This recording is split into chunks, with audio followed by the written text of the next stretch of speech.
Hey everyone. So on Friday, I'm turning 43. Ah. But with that comes like that fear of knowing perimenopause is right around the corner, if not already starting. Actually, I don't have a lot of symptoms of it yet, but I know that a few little things have started to shift and change. And I just know that it's coming. I work with I would say like 80% of my clientele are women over the age of 45 that are experiencing the side effects or the effects of perimenopause. Now, perimenopause, we can go through perimenopause from anywhere from like 4 to 6 months for some women, all the way to like 10 years. And I know that my mom was one of the 10-year plus women. So I always think, oh my gosh, if I take after my mom, which I think I do, I'm going to be one of those women that is going to be going through menopause, perimenopause forever. And not a lot of fun. I talk to a lot of women that are experiencing these side effects and are just not happy. So in today's podcast and videocast here, I am going to share with you just my best tips to help you through this transition in your life while you're going through this, because it's like I said, it's just not fun. You can have everything from severe mood swings. I've actually had someone say they've become, close to even being suicidal. That's how awful it got, because they just felt so horrible, or that they wanted to be put in the loony bin because they just thought, I am losing my mind. I've had the other side of things where the men have told me like, oh my gosh, where's my wife? What happened to her? Like she's a completely different person as she's, because she's hit perimenopause. They don't say perimenopause, they say menopause, but you know, uh, vagina dryness, oh hooray, lack of libido, so pretty much sex life goes into the toilet. um, of course weight gain, and lots of weight gain in the middle. I've seen even quite tiny women who never had a weight problem their whole entire life until they start to go through menopause, and it tends to happen in the stomach, which is always really tough, right? So weight gain in the middle, lack of sex drive, breast changes, skin changes. So, we do get a lot. That's where I've actually really noticed it, is my skin has started to definitely change. I kind of was a little bit full of myself, let's say, in the sense of I always kind of thought, oh, my skin is so great. Like I'm not going to age that quickly, or I just think I had it in my head like it wasn't going to happen to me for a long time, where my skin was going to change. And then the last 2 years, I'm like, oh my goodness, my skin is definitely changing. Like I'm getting wrinkles. I've even got gray hair, which I was just shocked when it first happened. I think we kind of think that it's not going to happen for so long. And then suddenly it's like, oh, whoa, no, this is happening. I think too, we get a little bit naive into thinking we're going to sail through it. I don't think that, but I see a lot of other women think like, oh, it's not going to be a big deal. And then it hits them and they're like, oh my goodness, this is a big deal. So yeah, things like hot flashes are another one, insomnia, radical mood swings, depression, anxiety, things like that can hit a lot harder, which is all of these things super, super tough. Not fun. And I know that when I go through it and I'm in the thick of it, I probably am not going to want to hear anybody tell me this, what I'm going to tell you guys, which is it is meant to happen.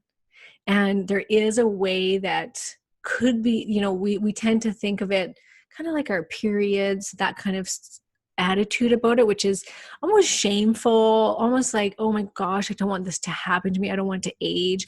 We have so much pressure in our society about aging as women that we're not supposed to age. Men age, they look great, like apparently, but they don't get the same pressure that we do.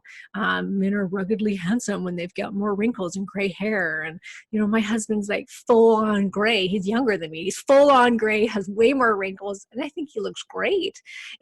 But it's so funny because I don't see him going and getting Botox or tummy tuck or dyeing his hair and what so many women do nowadays in order to stop the aging process, or getting fillers and things like that. Not against any of these things, but just saying it's just, men don't have the same pressure that women have. So it's really hard to think positively about the aging process. And I really think it's important to understand that this is supposed to happen, and we can look at it, even though having a dry vagina is not fun, but it's hard to think positive about it. But it does come with a shift in our spirituality. It comes with a shift in how we perceive life.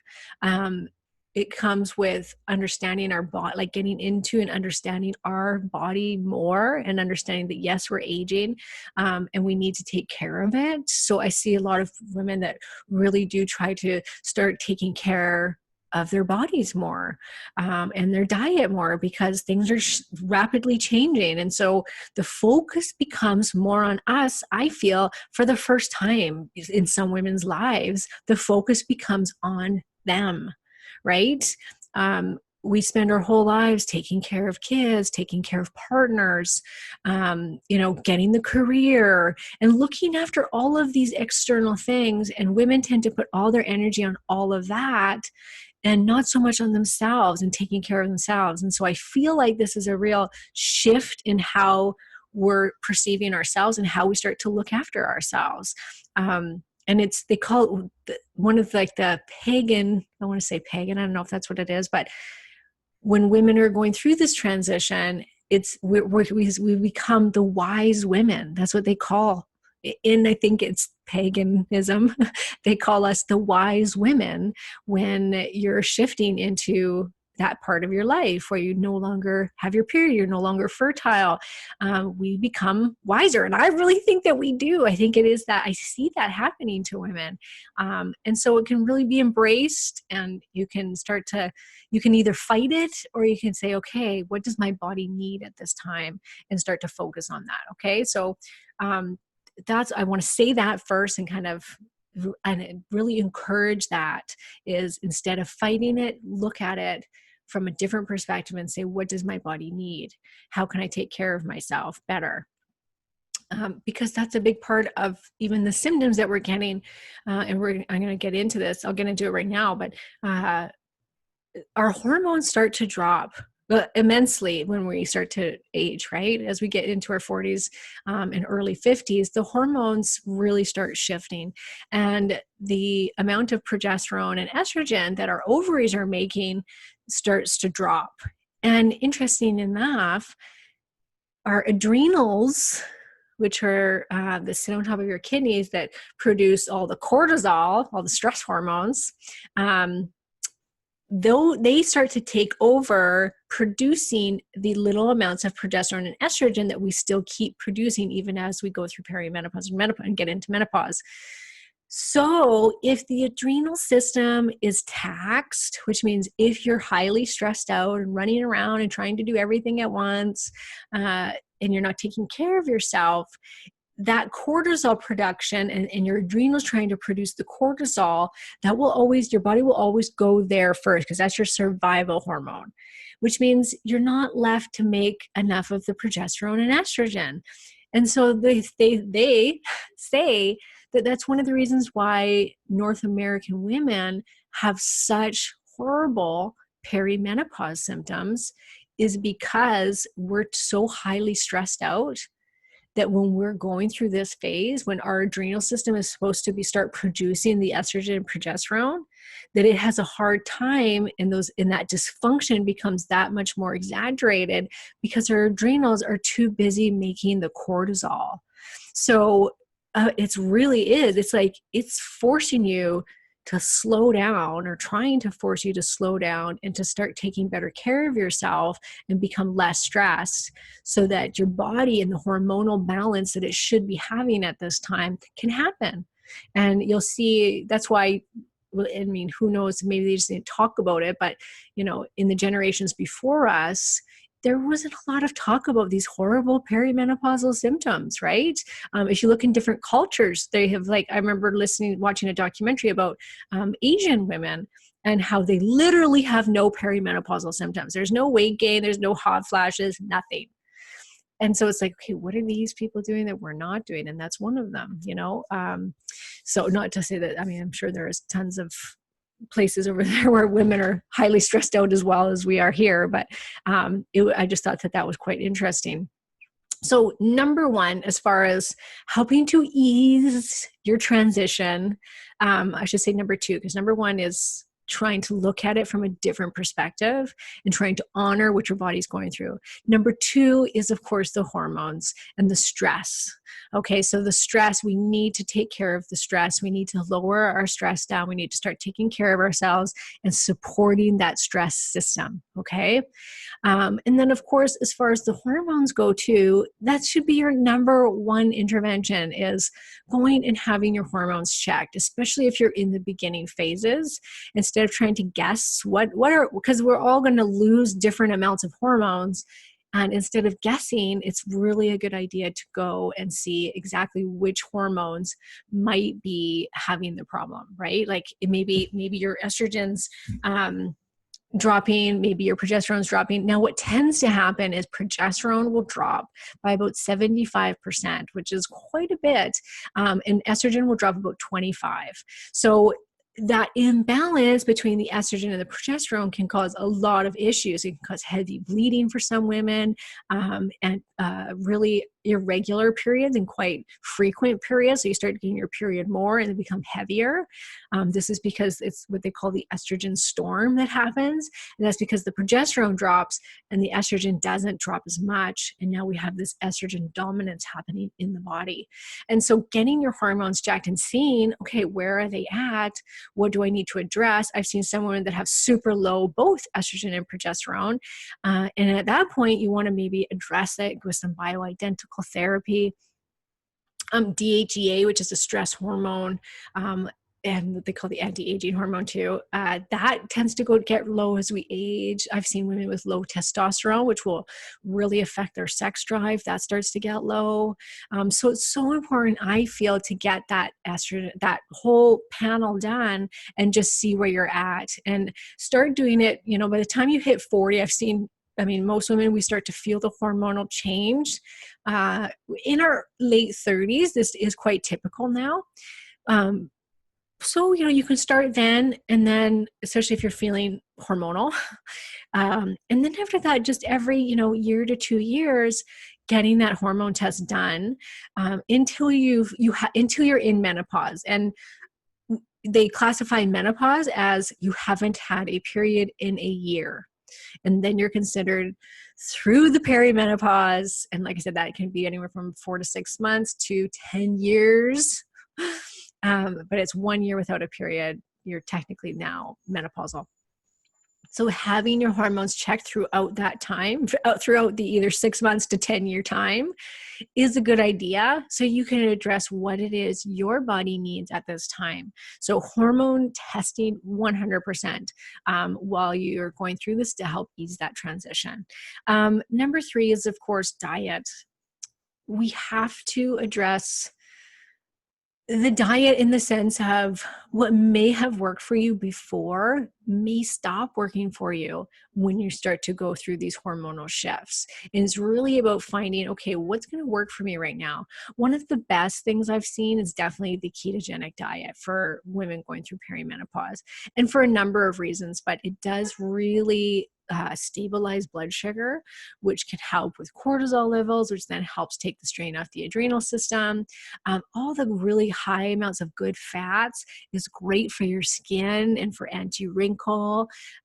It's really great to help you make and produce hormones. I mean, we make hormones from good cholesterol. Where do we get good cholesterol from? Good fat.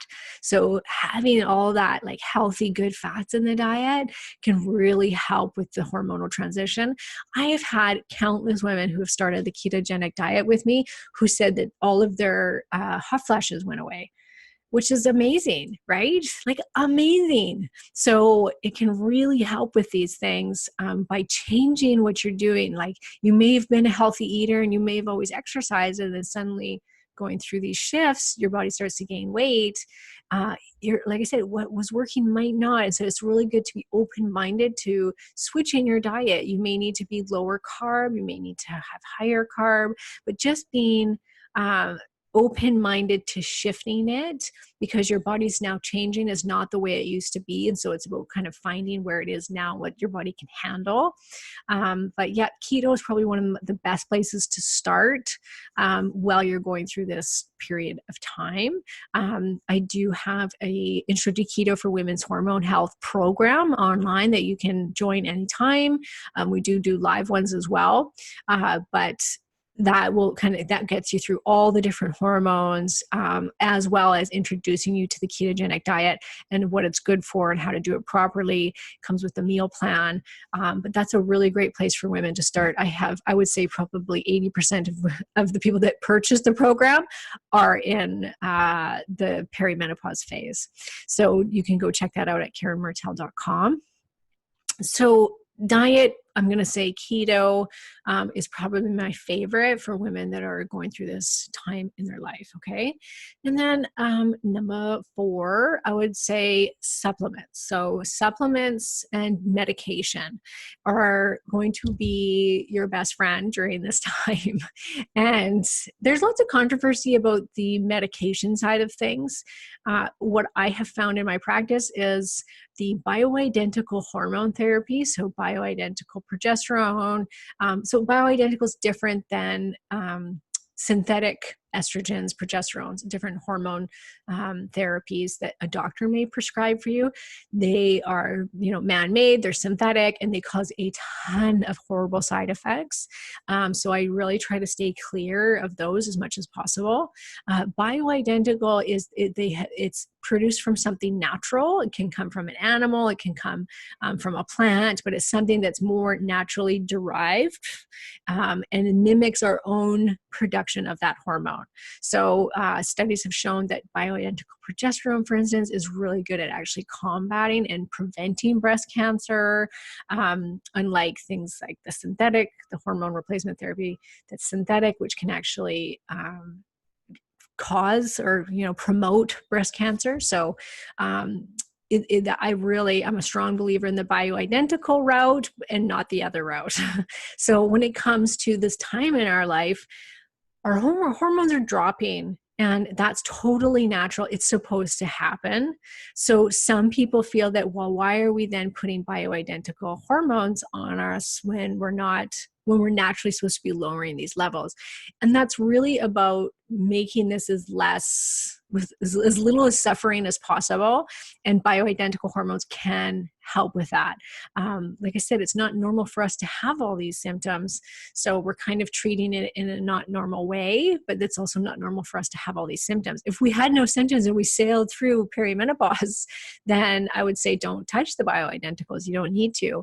But for some, they can really be suffering with all of these side effects, and having that bioidentical can really help ease some of those symptoms. And it's a bit of a Band-Aid for sure, but it can just help that transitional time. And I've seen it work wonders for weight loss, for the dry vagina, for hot flashes, for sleeping. Can really, really help with that. So that's something you can talk with a functional medicine practitioner about, or myself. And because you want help with, what you should be taking. And I always say, get the hormone test done first before you start jumping over to which, don't just go start buying DHEA and progesterone and estrogen online and thinking that's a good idea, because it's not. Because if you don't need it, you don't want excess of it, because that causes problems as well as having the deficiency in it. So that's the side of the medical side, that those are your options. Now, on the other side of things, when it comes to supplements, they're great, especially in the beginning, to help ease some of the discomfort. But really, I mean, our hormones are dropping. There's not going to be many things that we can take that are going to help our own body to produce more of those hormones. Now, when we're younger, for sure, if you're having estrogen dominance, if you have low progesterone, which is common in younger women, for sure, there's some amazing stuff that you can take that will help your body's own production of those hormones so that you don't need to take bioidentical hormones. So that's awesome. But when we're heading into these years, it's just our bodies are just, it's just not making them. So there's some things that can help support it, can help a little bit to produce a little bit, but only so far, right? Because aging doesn't end. So supplements that I like. So let's first, and they kind of go with different symptoms that can help ease different symptoms. So one of my favorites is Designs for Health, which is called FemGuard Balance. And it's got black cohosh in it, which you can just take by itself as well. But it's really great to help with the hot flashes. It's one of the most well-known ones to help with healthy estrogen levels. And women swear by it when it comes to the hot flashes. So I use it often with clients. Another one, and so it's got a number of different things in it. That one's got Vitex in it, which helps your body's own production of progesterone. Dong Quai is another one. And so you can buy these singular, you can buy trying to find something that's got it all together in one. Dong Quai is really good to bring, it's like an adaptogenic. And it's really good feminine herb, they call it. There's a couple different feminine herbs, but that's one of them. And that, like I said, just helps support the system, the reproductive system. Let's see, I've got my little list here. Maca. Maca is awesome to help with testosterone and with healthy levels of estrogen. It's, once again, it's an adaptogenic, which will help your body to, if your body needs more testosterone, it'll go down the testosterone pathway and help create more testosterone. Or if you need more estrogen, it can help with more estrogen. Those seem to be the two pathways that in research has shown to improve, but there's some people that say it really helps with cortisol levels, helps with progesterone levels. So it is great for all of it, can be great. And I've heard from many people, many women, that it really helps to improve their sex drive, which, I think there's so many of us that are like, a little boost in the sex drive could always be good, right? So it's awesome, awesome, awesome for that. Okay. And it's been used in Peru for like thousands of years. It's like they call it like the youth herb or root or whatever.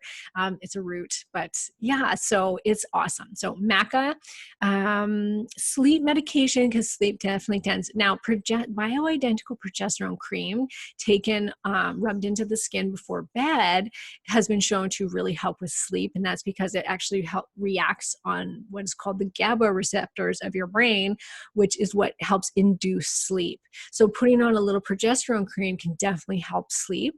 Magnesium. Women tend to be very deficient in magnesium because it's missing in our soils. So taking, 400 to 600 milligrams of magnesium right at bedtime can help with sleep. Taking out things like caffeine and alcohol can really, really help with sleep. I know those are like two of the most favorite things for people, but they really help with hot flashes. And one of the reasons why women can't sleep properly is because they're having hot flashes during the nighttime. So removing caffeine, removing alcohol can help immensely with those things. Taking things like GABA, L-theanine, they're amino acids, and they help calm brain chatter and just help induce sleep. Valerian's another good one. Valerian's almost like, it works so well that it can make you groggy in the morning. It's a herb that helps to just calm the system down and help you to sleep. Now, and you can find these you can find these things all together in a product a lot of the time. Designs for Health has one called Insomnitol, which is great. Neurocalm, which is awesome too for sleep. Both of those are probably one of my favorites. I always go with Designs for Health because I sell Designs for Health, so it's the product I know the best. But you can find it online. You can get it on Amazon. And you can even go on and see what the ingredients are and kind of find something even similar to that at your local health food store, whatever you want. But those are my faves for sleeping kind of interventions, but definitely like the progesterone cream I've seen work wonders And then a couple other things. Ashwagandha is great for adrenal support and for thyroid support. I should mention too, because I didn't during the hormones, to get your thyroid tested when you hit perimenopause. It is so, so common for a woman's thyroid to slow down when we go through perimenopause, which makes weight loss impossible. If your thyroid's underfunctioning, it's going to be very hard for you to lose weight. And you could have zero signs of hypothyroidism up until you hit a certain age, and then kabam, you're suddenly hypothyroid. So it's so important that if you're struggling, especially with weight and fatigue, go have your thyroid panel done and get them all checked, the TSH, the T3, the T4, and the reverse T3 done. Super, super key. I would say 1 out of every 2 clients right now that I work with has hypothyroidism. So it's not something to overlook, because if it's happening, like I said, you're not going to lose weight and you're not going to feel very good. It can cause anxiety, insulin resistance, insomnia, a lot of these symptoms that we're talking about can be from the thyroid starting to go down, and it just coincides with all the other hormones that are starting to kind of crash. So check your thyroid. Super, super important. Okay. In my intro to keto program, I actually help you to figure out if you have a thyroid problem without having to go to your doctor. We do an at-home test, temperature test, and a little quiz to help you determine whether or not the thyroid could be a problem that you should be paying to go and have tested if your doctor won't test it for you. Because it's like the number one intervention that needs to happen if you're struggling with losing weight. Truly. Okay. Vitamin D, super important too for women going through menopause.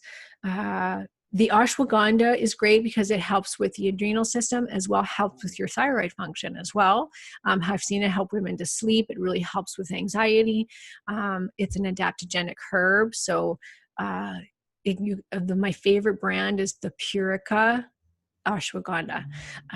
I've used it for years. I absolutely love it. And you can actually feel the difference when you take that one too, which I really appreciate. If you can actually feel something working, it really helps with stress levels.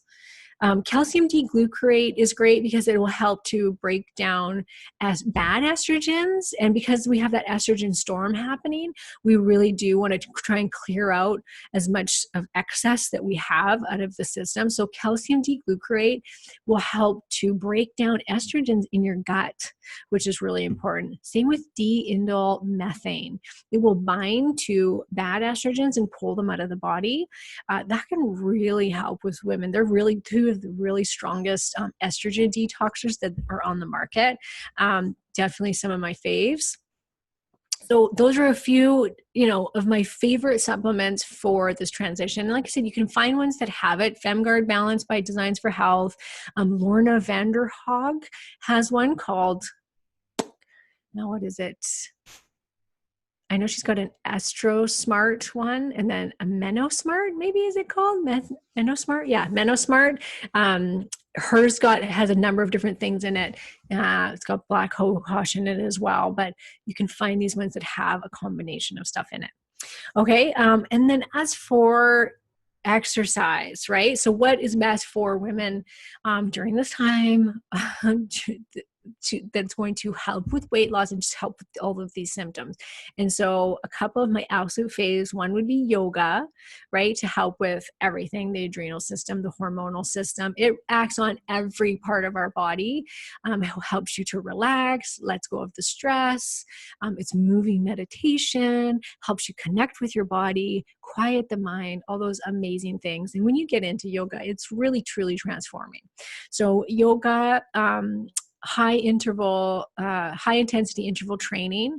So we don't want to be doing these long runs and crazy amounts of cardio, because I know that that's what everyone thinks she needs to do if she starts gaining weight, but that can really backfire because it's really hard on the adrenal system. And remember all the stuff I just talked about with the adrenal system, we're taxing it enough.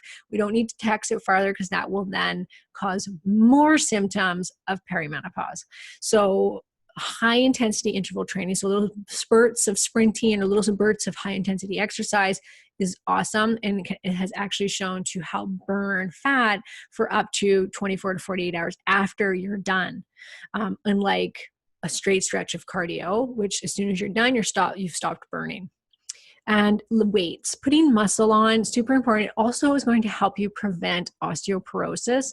It's one of the best ways to prevent osteoporosis is to lift weights. So, join a weight class or get a trainer so you can do it properly. But putting on muscle is going to help raise your metabolism. It's going to help prevent osteoporosis. It helps shape the body. So all of these good things. So a mix of those three is my absolute perfect trio of exercise to help you through this time. Okay.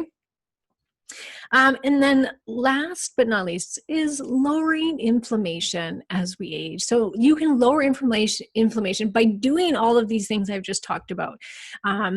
Getting your hormones in check will help with inflammation. Lowering stress will help with inflammation. Changing your diet, most of all, will help with inflammation. Now, why do we not want inflammation? Because inflammation is inflammation also of the skin.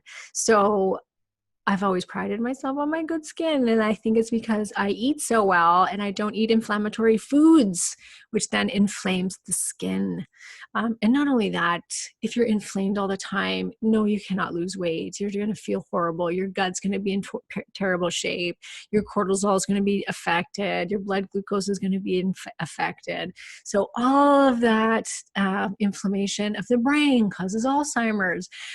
Inflammation of the skin causes wrinkles. We need to reduce the inflammation. My favorite supplement for that would be curcumin. And then, like I said, diet change. So either a paleo or ketogenic diet or autoimmune paleo. Absolutely. Autoimmune paleo, especially for anyone that has high amounts of inflammation.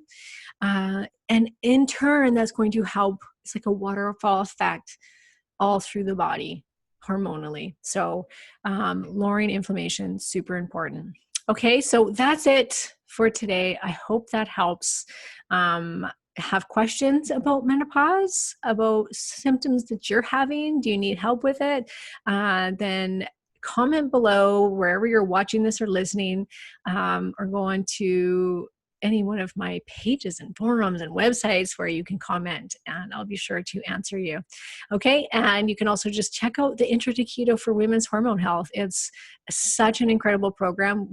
I have such great feedback from women, because it's a program that's going to teach you about your hormones and what you can do about them, because it is our number one crutch when it comes to our health and our weight. So you can check that out at KarenMartel.com. All right. So that's it for today. Have a great day wherever you are in the world.